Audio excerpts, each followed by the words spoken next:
I think these kind of stories resonate with us, with people, I'm going to leave it at that. Is Alfred Quiros here? I saw him earlier. Alfred, he told me a story too, and I want to share it because this is after the book. I want to share it with y'all. And there was a picture, and it's in one of the pictures if you go through the room here in this house, and in this photograph you see this 80 acres. Now notice that this 80 acres was the most densely populated place in Tucson in the state of Arizona. When Steve said that there were other places to build this community center, it's true. But this is where they decided to build this community center, in this place where about 1,000 people had to move.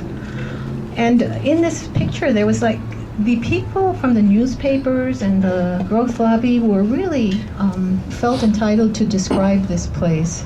And in 1969, there was nothing there. There was an empty 80 acres. And I show that photograph sometimes when I do presentations across the country, and I say, I talk a little bit about the La Calle, and I say, and this is what a city with its heart torn out looks like. And I show them that photograph, and audiences gasp. And one of the citizens writers said, if you want to see what progress looks like, look at this photograph. And it was 80 acres level downtown.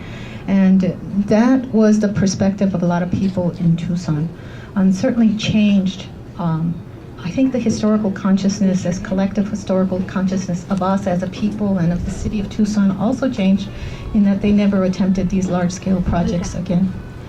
But Alva mentioned ethnic studies, and right now, as you know, there is a lawsuit trying to against Tom Horn in the state of education, and that's really important. And that if you can go on the net and look up Save Ethnic Studies, but one of the high school teachers at Pueblo is here, and she's one of the plaintiffs, and she's going to hate me for pointing her out.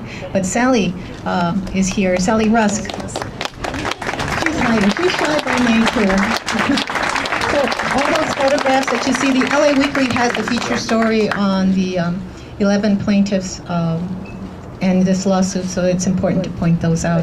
I just wanted to briefly tell you a story. Alfredo, you disappeared, and just to say that when he came back from Vietnam and he saw that big hole in the wall, he said that he, in his mind, coming back from a war zone, couldn't imagine, the whole area empty. He said he couldn't imagine anything like it, and so he thought in military terms. And he said, it seemed to me like an A-bomb had been dropped on Tucson. And that's what a lot of people felt in terms of that empty space. And so we have to remember to never let that happen again.